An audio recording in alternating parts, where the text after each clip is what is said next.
皆様こんにちは。このチャンネルはバンドメイドの一応名手がいろいろ個人的な意見や感想をつぶやいていくチャンネルです。今回は2025年5月31日に新潟ロッツで開催されましたバンドメイドツアー2025の5公演目となるお給仕に帰宅してまいりましたので、その模様をレポートさせていただきます。新潟ロッツは私が初めて遠征してお給仕に帰宅したライブハウスなので、なんとなく感慨深いです。今回は金曜日に休みが取れたので前日入りすることにしまして、朝から自宅を出て移動します。出かけるときはいい天気だったのですが、天気予報を確認すると相変わらずさえちゃんの必殺技スカイクライアンセムを感じざるを得ません。こればっかり言ってすみません。それでなぜか私の御用達 LCC のピーチの大阪新潟便が休止になっていたので ANA の早割りを購入していました。ということで伊丹空港からプロペラ機で新潟へ移動します。ちょうど車輪のところでしたので離陸と着陸の時に車輪見てしまいました。プロペラ機ってアナログな感じがしてジェット機より逆になんか安心感があるのは私だけでしょうか。それで2年ぶりの新潟空港に着きまして、リムジンバスで新潟駅まで行くと13時くらいになっていました。なのでバスセンターまで行って楽しみにしていたバスセンターのカレーをいただきました。前回はミニだったので今回は普通サイズをいただきまして、2年ぶりに味わえた独特のカレーはやっぱり美味しかったです。それでその日はホテルにチェックインして翌日のお給仕に備えます。それでいよいよお給仕当日、仲良くさせていただいているお名刺様とお昼ご飯を食べようということになり、新潟といえばということで私が2年前に小鳩屋と読み間違ってしまった小島屋さんへ行きまして、へぎそばとこれも新潟名物のタレカツ丼のセットをいただきました。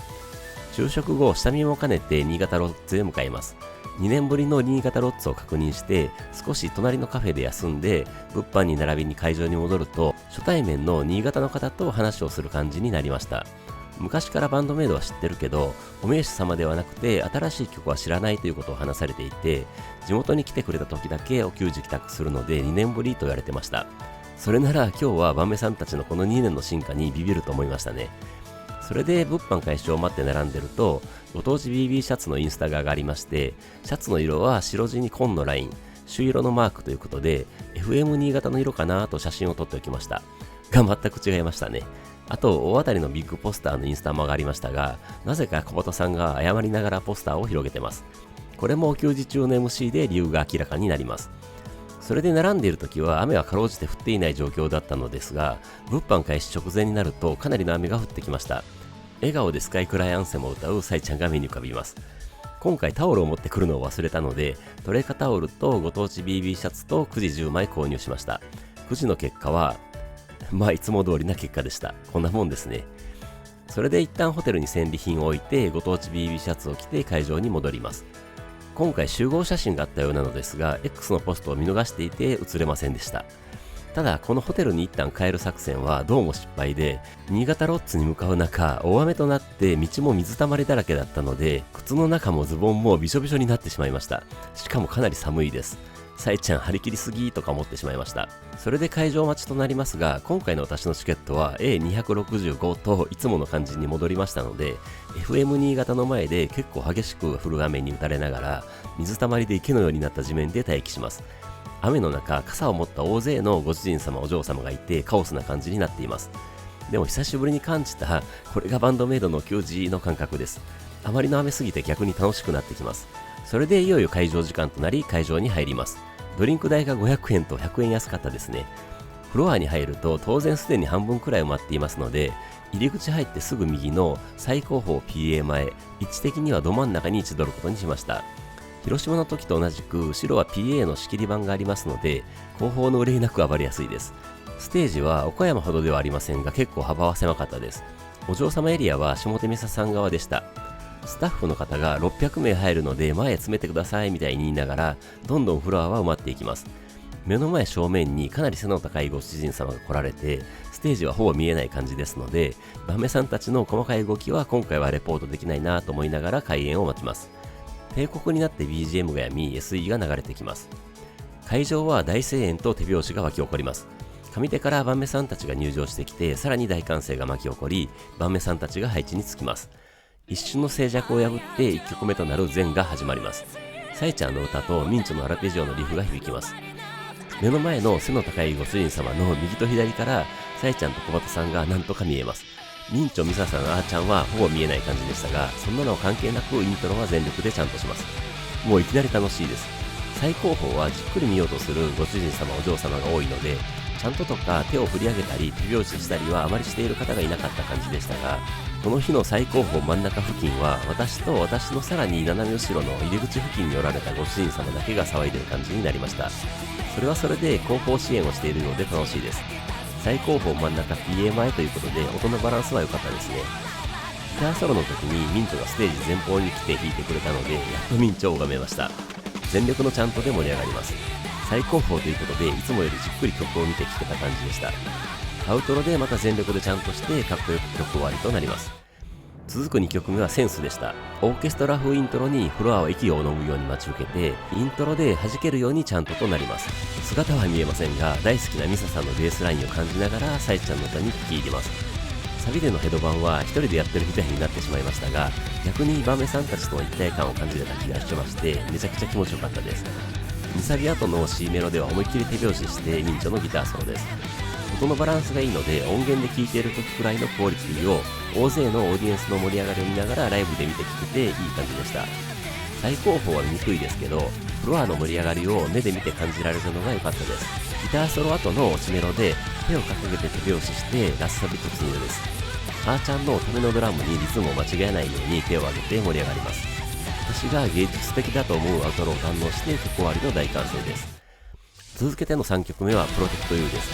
静かに見て聴き入る最高列で、私と私の斜め後ろの人だけ思いっきりうららららららのシンガロングする感じになります。前方はすごかったですけどね。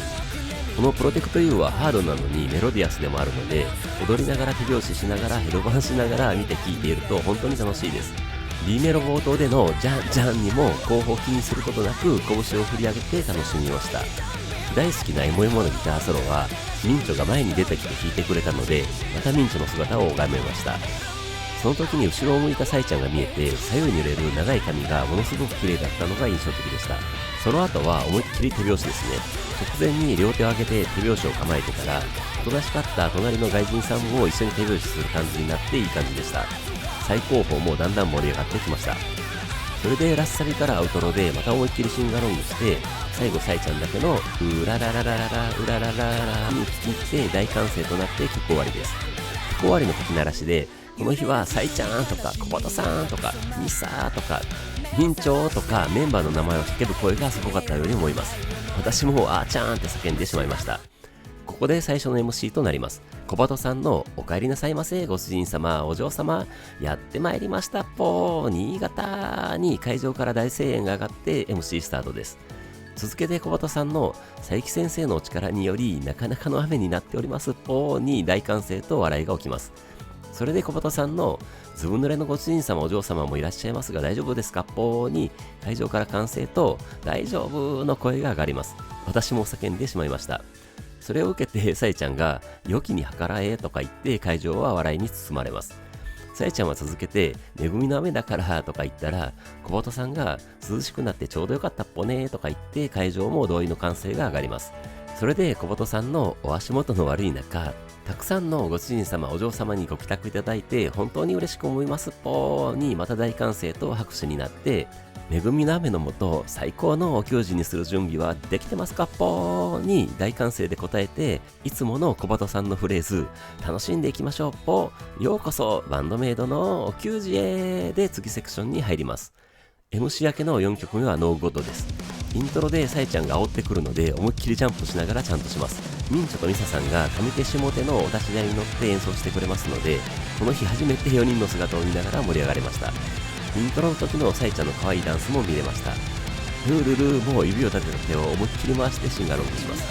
この時サイちゃんも小鳩さんもめっちゃ笑顔なんですよね。サビでも思いっきりシンガロングしながらジャンプします。ノーゴッドは本当に楽しいです。感想でもサイちゃんの煽りに乗せられてジャンプしてちゃんとです。2メロの時にサイちゃんと小鳩さんが前に出てきて、ミンチとミサさんが後ろに下がる形になります。それで2サビでも盛り上がってソロパートに入ります。ミンチョのソロに続けてミサさんが真ん中の立ち台でベースソロです。大歓声と手拍子で答えます。そこからの落ちメロで手のひらを上に掲げてラッサビ冒頭はヘドバンです。シンガロングも力が入ります。アウトロの時は最高列で思いっきりジャンプしてたからか、最後にサイちゃんが笑いながら私の方にサムズアップしてくれました。私がそう感じたからそうなんだと思っておきます。ここでミサさんが前に出てきてスポットライトを浴びながらディストーションの効いたベースを弾き始めます。ベードラセッションですね。あーちゃんのドラムが入ってきた時、なぜか笑顔でドラムを叩くあーちゃんが見えました。今までは小鳩さんの後ろだったから見えなかったのかもです。後半激しくなってくるところはフロアからも歓声やチャントが上がって騒然となります。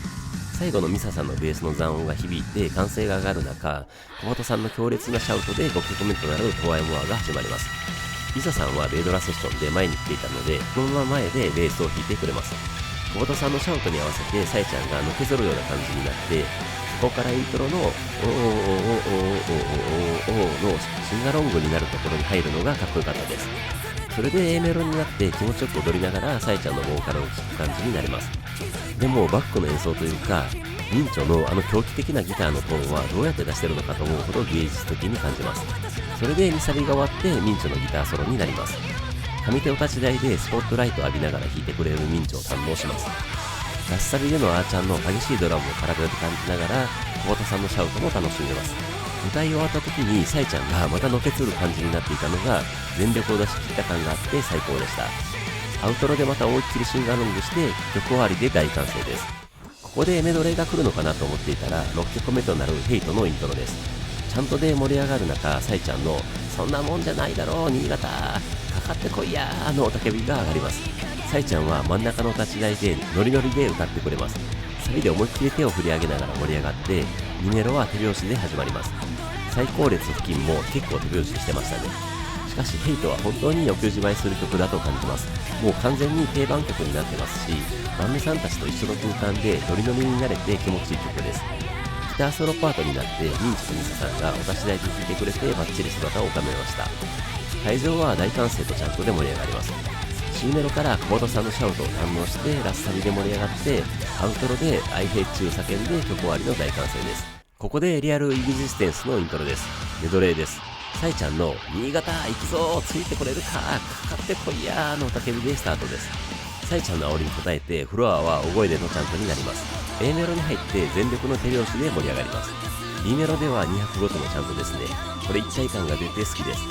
それでサビに入って思いっきり手を振り上げて盛り上がります。サビ終わりでアフターライフのイントロになります。イントロでちゃんとして落ちメロから入るの分かっているのに手拍子仕掛けてしまいます。それで小鳩さんの Don't say you love me のシャウトに思いっきり両手でスポットライトに照らされる小鳩さんを指さします。ここ最高に盛り上がります。それでラスサビからアウトロでちゃんとです。大歓声が上がる中、おーおーのコーラスから短いイントロでアローンのラスサビスタートです。サイちゃんのサビのボーカルに大声でおーおーおーおーってシンガロングしてアウトロで全力のチャントです。もうこの頃になるとフロアの熱気がすごい感じになってました。本当にこのメドレーは楽しすぎます。曲終わりでフリーダムのイントロで全員が前に出てきます。大歓声が上がります。それでミンチョのギターソロスタートです。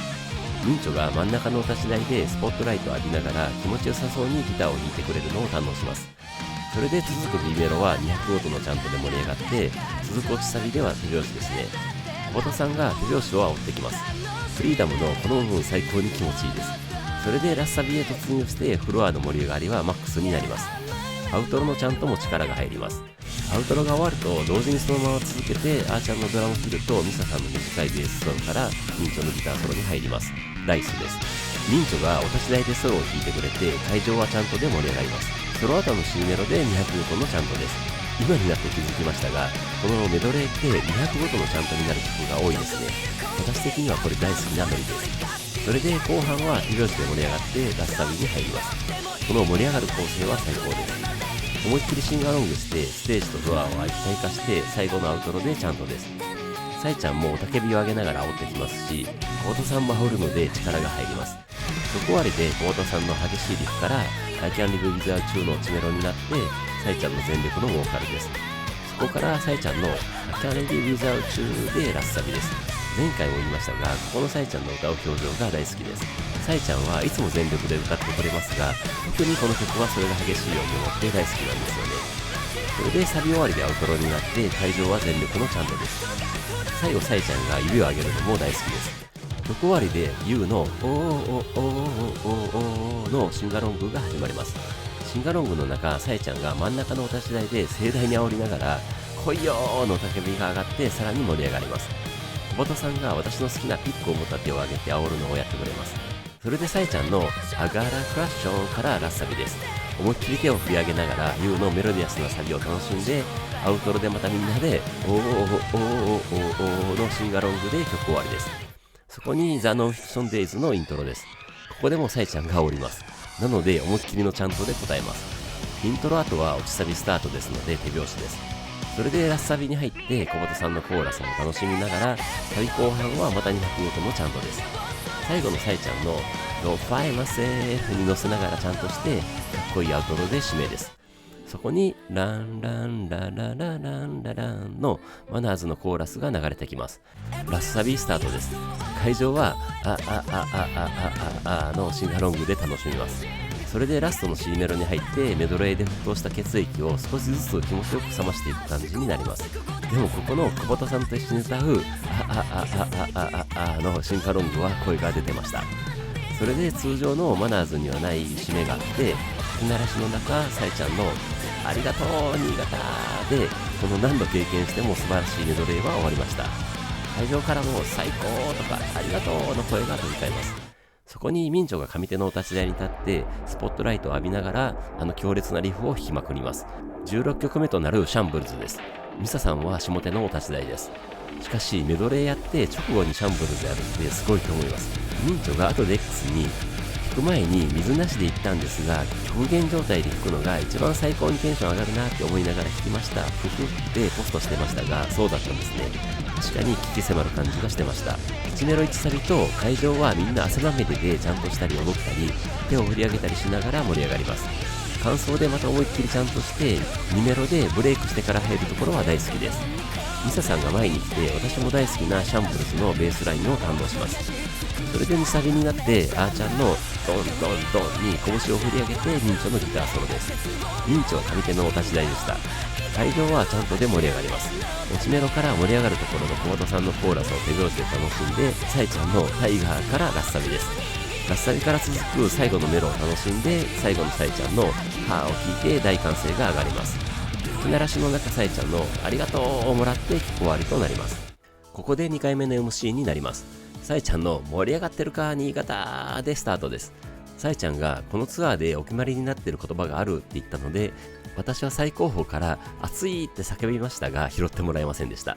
でもやっぱりサイちゃんのクソ熱いで会場は笑いと歓声が上がります。口悪いのは浜松から継続してます。それで続けてサイちゃんが全までだったなーとか言って会場から笑いが漏れます。小畑さんもセンス入ったらダメだったっぽねーみたいに言ってサイちゃんも同意してました。小畑さんが汗だくになれるのもツアーの良さですっぽねとか言ってきたので、私を含む会場は完全同意で歓声が上がります。で、サイちゃんがみんな運動不足だろうとか言ったので、確かに平均年齢高めのフロアから笑いが起きます。それでサイちゃんがここで肩甲骨を動かしてって言いながら肩を回します。で、小畑さんは肩甲骨あまり動かすと周りに迷惑になるっぽーとか言いながら自分も肩を回すのですが、回している時に肩のひらひらが羽が羽ばたくようになっていたので、会場から鳩みたいって声が上がったのをサイちゃんが拾って、私も鳩のモーションキャプチャーやってるのかと思ったとか言って会場から笑いが起きてました。で、小畑さんがまだニコニコしながら肩を回して羽をひらひらさせるので、サイちゃんがもう十分です、いつもありがとうって投げやりな感じで言って、また会場から笑いが起きます。で、小畑さんが皆さんも一緒に鳩になってみてはいかがでしょうかポーみたいによくわからないことを言ったので、サイちゃんが嫌です、鳩が増えるのは嫌です、1話でいいですみたいに本当に嫌そうに言ったので、またまた会場は笑いに包まれます。で、小畑さんは話題を進めようとセットリストの話をしようとするのですが、素敵なセットリストポデポデスポネみたいにめちゃくちゃ噛んだので、サイちゃんがすごかったねポポポポみたいになってたって言って会場も爆笑になります。小畑さんは暑いからポネーとか言い訳してました。小畑さんが噛むのは定番ですよね。それで気を取り直してサイちゃんがツアーは2年ぶりという話をしている時に、ミサさんとあーちゃんはドラムのところで何かしてましたね。この2人は特に仲いいですよね。で、サイちゃんと小畑さんがもう12周年でびっくりですとか新曲もたくさん出したとか言って、最新曲から昔の曲もセットリストに入れられてるみたいな話をして会場から歓声が上がります。それでベイドラセッションの話になって、なぜか後ろで嬉しそうにミサさんとあーちゃんが肩組んで踊ってました。で、サイちゃんがツアーファイナルの東京ガーデンシアターで新しいの聞きたいなーみたいに振ったら、あーちゃんが喋ろうとするのですが、ミサさんが割り込んで喋ろうとします。珍しいですね。サイちゃんも珍しいよとか言って驚いてましたが、ミサさんがこのセッション気に入ってるからファイナルまでやりたいとか、ちょっと違う方向の話をします。いやいや、新しいの見たいんだということになって、あーちゃんがミサんち泊まれば作れるよとか言って歓声と笑いが起きます。それを受けてサイちゃんが、よく泊まりに行ってるじゃん、なら10曲くらい作れてるよみたいに言って、また歓声と笑いが起きます。それでメドレーの話になります。小畑さんが懐かしい曲も入ってるっぽねとか言って、サイちゃんが曲が増えてるから2時間に入らなくなったみたいに言って、久しぶりに来てくれる人であれ聞きたいとか X でつぶやいてるの見て、あ、入ってない、新アルバムからやりたいからみたいになるそうです。なのでメドレーにしたということらしいです。これは本当に嬉しいですよね。このレポートの冒頭に言及した2年ぶりの帰宅の方も YOU が聞きたいって言っていたので満足されたんじゃないかと思います。で、小畑さんがこのメドレーも進化していくっぽねとか前回冗談みたいに言ったことをまた言ってきます。ステージから一瞬はけていたミンチョも戻ってきて、あーちゃんとミサさんと一緒にニコニコしながらこの話を聞いていましたので、メドレーの進化本当なのかもと思ってしまいました。で、サイちゃんがメドレーをツアーでやることにした経緯を話している時に、会場から新しいメドレーの期待の声とかが上がると、サイちゃんがあんまり言うと私天の弱だからやらなくなるよって言ってきて、小畑さんも慌てて、サイちゃん天の弱だから求めすぎるとやらないってなるっぽよみたいに注意してくれます。そうでしたそうでした。皆さん気をつけましょう。それでグッズの話になるのですが、サイちゃんがいつも思い出せないので、今日は見るとか言ってスマホを見ながら紹介してくれます。それでまずはご当地 BB シャツの紹介から始まります。サイちゃんが白と青と赤の配色という説明をしている時に会場からオレンジって声が上がって、サイちゃんがどっちでもよくね、感じ方だからって突き放していったので、小畑さんがやめてあげてポーみたいになっていましたね。で、何の色かを当てる感じになるのですが、サイちゃんが答えを聞いたら、ああなるほどねってなるよ、私たちもなったからとか言いながら会場に聞いていきます。会場からは時とか夕日とか声が上がって違うみたいになってましたが、アルビーって声が上がったのをサイちゃんが拾って、アルフィー高見沢さんみたいになって笑いが起きてました。アルビレックス新潟のことだと説明するのですが、サイちゃんは違う球技は分かりませんみたいになってまた笑いが起きてました。で、サイちゃんが電車ですってヒントを出してくれて、新幹線って声が上がるのですが、ブー違うよみたいに楽しんでましたね。あともういろいろ電車の名前が上がるのですが、どれも違うということで答えをサイちゃんが説明してくれます。サイちゃんも小畑さんもスタッフさんに答えを聞いて、ほほんってなったとのことでした。で、サイちゃんが説明するには、この3色は一時新潟色という色で JR 東日本が信越本線120周年を記念して115系に採用しましたって思いっきり新聞記事みたいなのを読みながら説明してくれます。めっちゃ面白かったです。後で調べたら多分この記事ですね。色の説明が入っているのでこの記事かもしれません。そりゃほーんってなりますね。会場もみんなほーんってなって笑ってました。これは当てられるはずがないです。ちなみに岡山の BB シャツとは微妙に白の色も違いましたね。それで他のグッズの話になりますが、さえちゃんがスマホを見ながら行くよーみたいに言って、まずナンバーワンはツアー T シャツバージョン1です。バージョン2がいつ出るのかは分かりませんって紹介してくれて笑いが起きます。それでナンバー 2BM バトル T シャツ、なぜバトルかというとバンドメイドがトレーディングカードになったからだみたいに紹介してくれて歓声と笑いが起きます。小本さんが早速さえちゃんは必殺技使ったっぽねって言ったらさえちゃんが今日だけではないけどねって自覚してましたね。それでナンバー3でレディートゥーロックのロゴ T シャツで、ナンバー4でブルーローズ T シャツの紹介をしてくれます。小本さんは下手のお立ち台に座ってたのがなんか可愛かったですね。それでブルーローズ T シャツの紹介の時にさえちゃんが2月の時にブルーローズ T シャツは売り出さないんですかってメッセージがいっぱい来たって思い出したように言って、小本さんがさえちゃんはお店の人じゃないからっぽねって注意して会場から笑いが起きてました。それでナンバー5はロゴ T で、ナンバー6は飛ばしてナンバー7はシンボルマークロン T で、ナンバー8はバトル5のフェイスタオルでした。でナンバー11を紹介しようとした時に乱視で見えないとか言って会場から笑いが起きてました。で拡大してみたようで、お給仕ショルダーバッグと紹介してくれて、人気なのでソールドアウト続出してるけどツアーは続くから大丈夫とか、そのうち入荷するってお店の人みたいに言ってました。あとはキャップとか当たりしかないくじとかポスターとかあるということで締めようとしたのですが、さえちゃんが思い出したように、インスタに上げたビッグポスターでなんで小鳩が謝ってるかなんですがって説明しようとした時に、小鳩さんが下手の端に行って隠れる感じになります。でもさえちゃんに来いみたいに呼ばれて真ん中のお立ち台に立たされます。さえちゃん、あーちゃん、みささん、みんちょは上手に集まってます。それでさえちゃんから理由を説明してくださいみたいに言われて、小鳩さんが説明してくれるのですが、小鳩はみんなが乗った新幹線を見送りましたぽーって言って会場は爆笑になります。それでさえちゃんのということはに小鳩さんが、メンバーが乗った新幹線に乗り遅れましたぽー、すみませんでしたぽー、次の便で行きましたぽー、あーって感じで言っちゃうのを見てたぽーって謝って会場はまた笑いに包まれます。ミンチョがその小鳩見たかったなーとか言ってまた笑いが起きてました。確かにみたいですね。で、さえちゃんが、でも小鳩は寝坊したとかじゃなくて渋滞に巻き込まれて間に合わなかったんだよねってフォローしてくれます。でも小鳩さんは、あと30分早く行動するっぽーって反省します。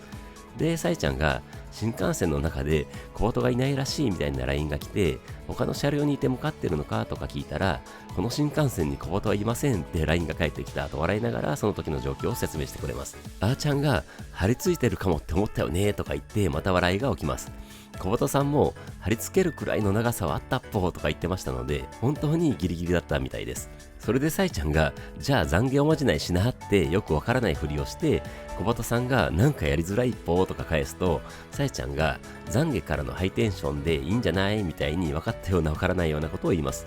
それでその時にあーちゃんが何か言ったみたいで、小鳩さんが小鳩が遅れて控え室に入った時にあーちゃんに謝ったら、私は何にも言えないからって言ったっぽーってなぜかあーちゃんに遅刻の件を振ります。で、あーちゃんが私は寝坊したことがあるって告白します。小鳩さんがすかさず一回じゃないっぽー、それも新幹線じゃないっぽーって指摘して、あーちゃんは飛行機だーって叫んで会場は爆笑です。それで小鳩さんが新幹線でも絶望的なのに飛行機だったらおまじないタイムって喋ってる途中に入れてくるという新しい技を出してきて、会場は爆笑と歓声になります。小鳩さんも自分でやって自分でも受けて笑ってしまう感じになってましたので、会場から頑張れーとかの声が上がります。それで小鳩さんが気を取り直して、今日の失敗を糧におまじないタイムで小鳩の心を一緒に癒してくれますかっぽーって言って会場から歓声が上がりますが、誰かが再発防止って叫んだのを小鳩さんが拾って、再発防止っぽねーとか言ってましたね。それでなんとかおまじないタイムに入りますが、まずは初めてご帰宅されたご主人様お嬢様いらっしゃいますかっぽーの問いかけに、後ろから見てると結構手が上がってましたので、結構いらっしゃるっぽー、ありがとうございますっぽーって喜んでました。それでおまじないタイムの説明をして、小鳩さんが萌え萌えって叫んで会場から萌え萌えと返しておまじないタイム開始です。あと、新潟とか日本酒とか八海山とかやって会場もすごく大きい声が出てたので、小鳩さんがみんな一緒に心を癒してくれて優しいぽねーとか言って喜んでました。それで萌え萌えキュンキュンやるのですが、すぐにマイクを外して地声でバーンメイとか世界征服とかやって、新幹線乗り遅れない気をつけるっぽー30分前気をつけるっぽーってさえちゃんの言う通り懺悔のおまじないタイムになります。会場からは励ましも兼ねての拍手と歓声が起こります。それでバーンメイを繰り返して、ズッキュンバキュンドキュンワオで、新潟といえば時って言って後ろで手をパタパタさせて、萌え萌えキューンで次セクションです。小鳩さん本当にいろいろやってくれるので楽しいです。小鳩さんがお立ち台に立ったままギターを持たせてもらって、スポットライトを浴びながらリズムギターソロを弾き始めます。17曲目となるブライテストスターの拡張イントロです。ついさっきトキーとか言って手をパタパタさせていたとは思えないかっこいいギタリストの姿を見せてくれます。ちゃんとで盛り上がりながら今回はじっくり聴いてみたら、なかなか凝ったコード進行だったように思います。それで通常のイントロになってさらにちゃんとに力が入って小鳩さんのボーカルが始まります。しかしやっぱり小鳩曲はミサさんのベースラインもあーちゃんのドラムフレーズもミンチョのリフもなんか味わい深いんですよね。それでサビでは手を上げながらジャンプします。間奏でちゃんとしてブレイクしての2メロを堪能して、リサビはまたジャンプです。それで C メロで小鳩さんの歌い回しの変化を楽しんでしてきたそうです。ここは本当に微笑ましいですし、見ていて気持ちいいです。それで落ちサビに入って手拍子で盛り上がって延長してのラスサビです。ここは当然ジャンプして盛り上がります。それで最後の小鳩さんのアゲイアンゲーンで締めです。そのまま18曲目となる Get to the Top が始まります。最初は会場はちゃんとで盛り上がって、サビみたいなところはミンチョが前に出てきてギターを弾いてくれて、ここもちゃんとになります。それでミサさん、あーちゃん、小本さんとソロになってミンチョのサビになります。ブレイクしてミンチョが真ん中のお立ち台に立って弾いてくれる泣きのギターに聞き入って、小本さんが上手のお立ち台で笑顔でギターを弾いて、ミサさんは下手のお立ち台の前でベースを弾く形で、ミンチョは真ん中のお立ち台のままです。アウトロまでちゃんとで会場は盛り上がって曲終わりとなります。サイちゃんがステージに戻ってきて、9曲目となるプレイのイントロが流れてきます。全員がステージの前に出てきて、サイちゃんはやっぱり煽ってくるので、会場は全力のちゃんとで答えます。球児でプレイを見て聴けるのは最高です。思いっきり踊りながらシンガロングして、サビではサイちゃんに煽られながら全力でコール&レスポンスです。感想でちゃんとして2メロになって、ミンチョと小本さんが下手で一緒になんか面白いことやってたように見えました。それでサイちゃんは上手のお立ち台に移動して、ミンチョは下手のお立ち台で演奏する形になってました。2サビ前の B メロは手拍子で盛り上がって、サビで全力のコール&レスポンスです。それで 3D からサビに入る時のチョキバディハンズアップは小本さんがピックを持った手を上げるところも含めて大好きなところです。それでまたサビでイエイイエイイエイイエイウォウウォウウォウを叫んで、最後の C メロからアウトロで最後全力のちゃんとで盛り上がって曲終わりです。歓声が上がる中、20曲目となるマギーの味わい深いイントロが流れてきます。サイちゃんの雄たけびと煽りを受けて、休む暇もなくジャンプしながらちゃんとです。A メロは踊りながら楽しんで、B メロは手拍子です。それでサイちゃんの Are you ready? Gimme Gimme で手を思いっきり上げて、ジャンジャンジャンでフライングしてジャンプします。そのままサビは手を振り上げながらジャンプします。感想の時にお立ち台でサイちゃんも小和田さんも煽ってくるので、ちゃんとに力が入ります。2メロも同じように楽しんで、C メロからのミンチョのギターソロを堪能して、来るぞーって感じで両手を広げて準備して、1メロで手拍子です。ここ大好きなところです。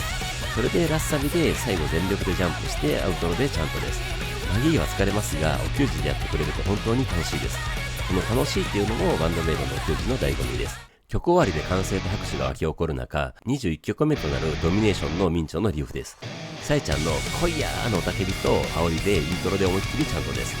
前回のお給仕で隣だった古参お名士様が手を内側から外に向けてちゃんとしてるのを見て、結構かっこいいというのを学んだので、それをやってみたりしました。それでサビ前の宣告せよを全力で叫んで、サビでのハローハローのコール&レスポンスです。しかし本当にお給仕向けによくできている曲のように感じます。絶対盛り上がりますからね。感想でまたちゃんとして2メロに入ります。小本さんのバックボーカルがいいですね。2サビ前のサイちゃんの Take over the world から2サビでまた思いっきりコール&レスポンスして、サイちゃんのカタゲロフライザーフラッグから200ゴートのジャンプになって、ミンチョのお立ち台でのギターソロです。この流れは盛り上がります。そこから落ちメロに入ってサイちゃんは下手に移動して歌ってました。それで宣告せよからラスサビです。最後のミニメロで思いっきりハローハロー叫んでアウトロでちゃんとです。最後サイちゃんの最高の叫びをもらって終わりです。大歓声と拍手でざわめく会場に響いてきた22曲目はフォビドンテールでした。みんなに白のスポットライトが当たって幻想的です。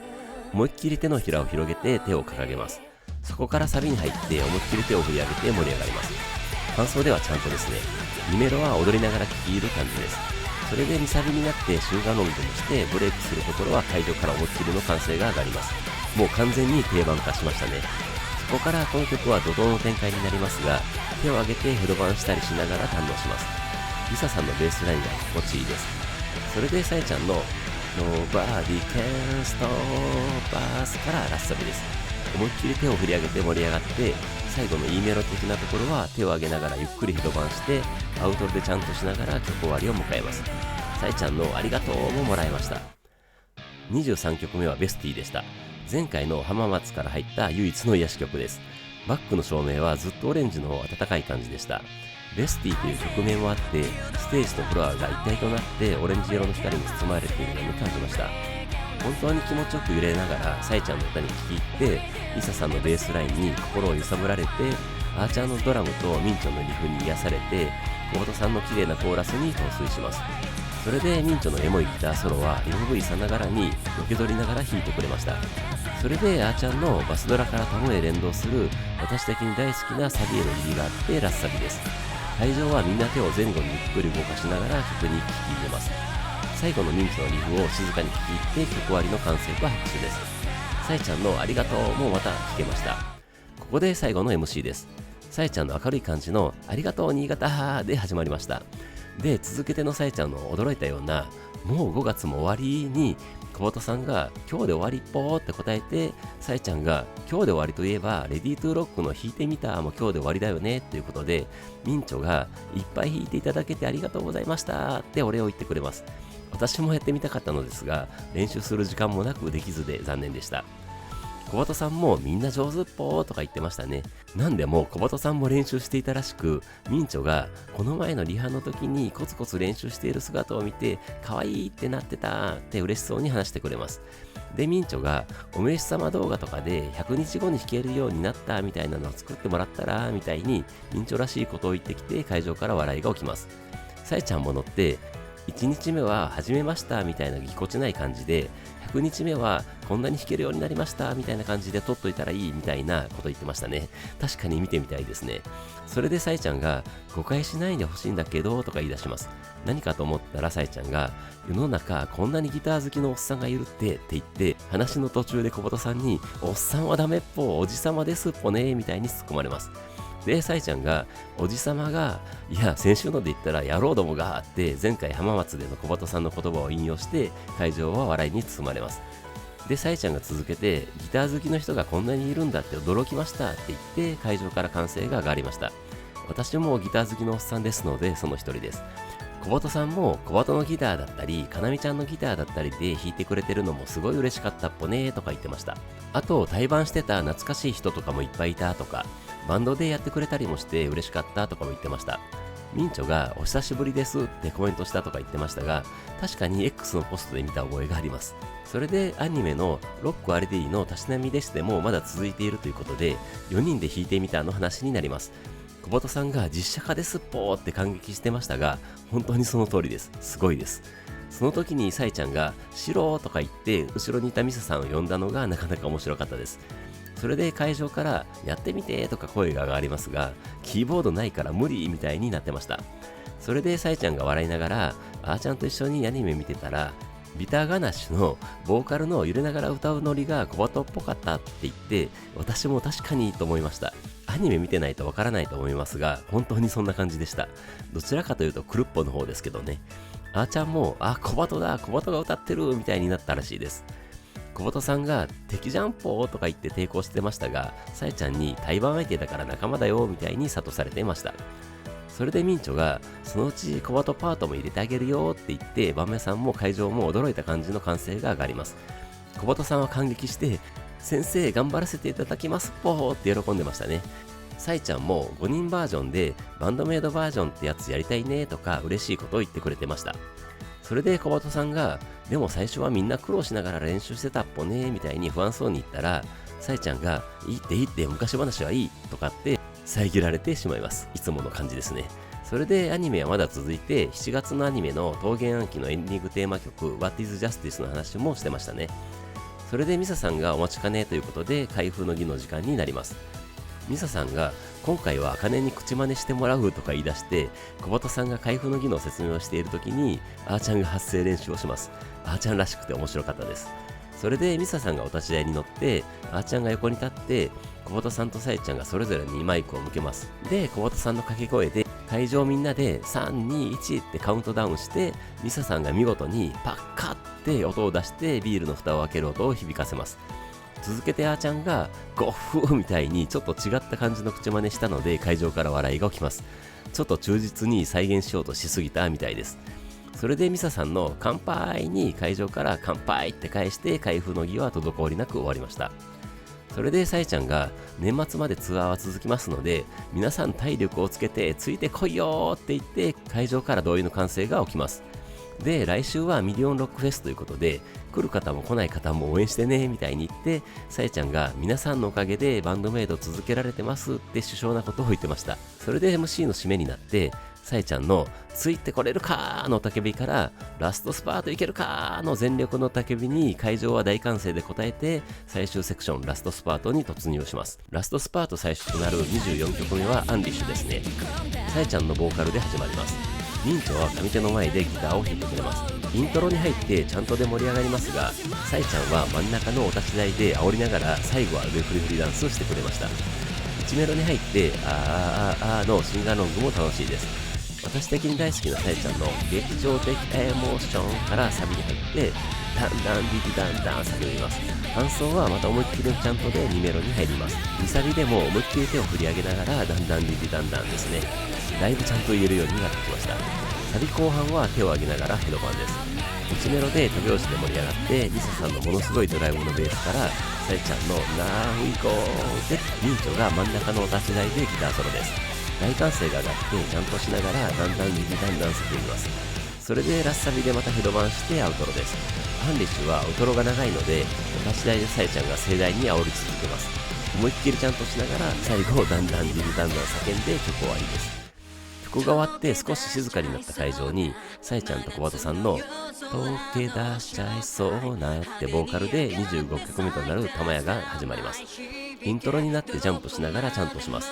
ちゃんとしながらこのツアーでは必ず潰されているミラーボールを見てしまいましたが、最初は光が当たってなかったですね。それで1メロになって踊りながら玉屋を味わいます。この曲は踊るしかない曲ですよね。なので思いっきり踊ります。それで「とりゃんせー」で始まるサビではジャンプです。ついにミラーボールに光が当たって綺麗に輝いてました。それで感想でちゃんとして2メロに入りますが、このさえちゃんと小松さんの掛け合いみたいになるところが大好きです。2サビでまたジャンプして C メロになって、ここから全員のソロアレンジパートになります。上手と下手のお立ち台にミンチョとミサさんがそれぞれ乗ってバトル的な感じで始まります。バトル後にあーちゃんの激しいドラムソロがあって小松さんのリズムギターソロです。会場はちゃんとと歓声で盛り上がります。このソロアレンジは本当に素晴らしいです。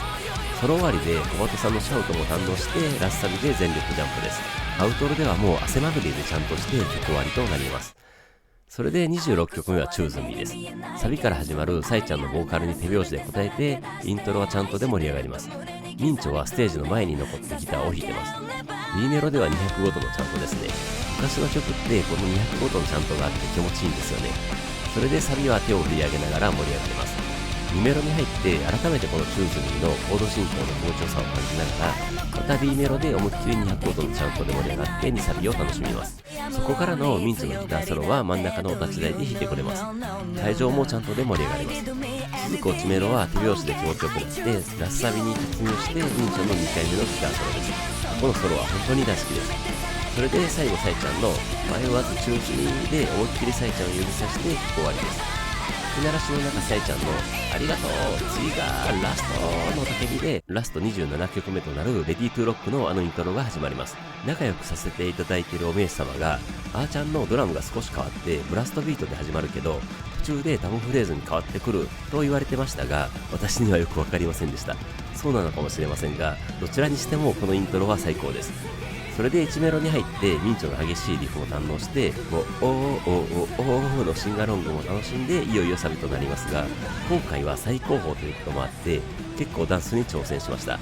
指を丸くして目のところで動かすのとかですね、めちゃ楽しいです。シンガロングも最後なので思いっきり声出しました。カオスな感想から2メロになってあの独特なリズムになるところはヘドバンしてしまいます。サビ前の小畑さんのシャウトを堪能してまたサビでダンスしてシンガロングして楽しみます。それでギターソロになるわけですが、なぜかこれまでソロの時に最初の小畑さんがソロ弾くところを全然見てなかったので、今回は絶対見ようと思って小畑さんを見ましたので、めちゃくちゃかっこよくソロを弾く小畑さんを拝みました。ギタリストでした。それでミンチョの強烈なギターソロを堪能してソロ終わりの落ちメロで手拍子してサイちゃんの妖艶な感じのシャウトからラッサビです。もう本当に最後なので思いっきり踊ってもうおーおーおーおーもう思いっきり叫びます。最後のアウトロ的なところになってああもう終わってしまうという寂しさとそれを上回る満足感を感じながら曲終わりになります。最後の書き鳴らしで大歓声と拍手が沸き起こる中、サイちゃんのありがとう新潟バンドメイドでしたお前ら最高だぞこれからもついてこいよまた会おうなーの雄たけびでさらに大歓声となります。書き鳴らしが終わって歓声が上がり続ける中、小鳩さんのいってらっしゃいませご主人様お嬢様またお会いしましょうぽバンドメイドでしたぽで大いに盛り上がった新潟ロッツの球児は幕を閉じました。サイちゃんが満面の笑みで両手を振って結構ステージに残ってくれてました。小鳩さんが最後にピッチャーみたいに振りかぶってピック投げしてたのが可愛かったです。いやいや、2年ぶりの新潟ロッツ、バンメさんたちの成長というとおこがましいですが、比べてみるとものすごくレベルアップしていると思いましたし、私も負けずにオーディエンスとしてレベルアップできてきたように思います。私にとってこんなに楽しい人生後半が待っていたとは、本当に驚きですし、ありがたいですし、幸せだなぁと感じました。バンメさんたち、お名手様たちに本当に感謝です。バンドメイドツアー2025楽しすぎます。恒例のさえちゃんのポストは、新潟ありがとうございました。今日も楽しい時間過ごせたよ。汗も出たよ。ツアーはやっぱりいいよなーって脳内をずっと駆け巡っていた。新潟最高、また会おう。ついてきてくれてありがとう。来週はミリオンロックです。よろしくお願いいたしますでしたね。本当に楽しい時間を過ごせましたし、ツアーはやっぱりいいです。雨の中、お給仕後の興奮と満足感と疲労感を感じながらホテルに戻って、ずぶ濡れの靴と服を脱いで、ホテルの大浴場で今日のお給仕の興奮と感動と満足感をじっくり味わいながら、汗と雨まみれで疲れ切った体を癒しました。私の次回お給仕帰宅はお給仕ではないですが、1週間後の100万石音楽祭2025ミリオンロックフェスです。毎週旅行を兼ねて推しを見に行けるって幸せなことです。フェスということでまた違う表情を見せてくれるバンメさんたちを味わえそうです。それではまたワクワクしながら1週間を過ごしたいと思います。はい、ということで今回は以上です。それではまた次回。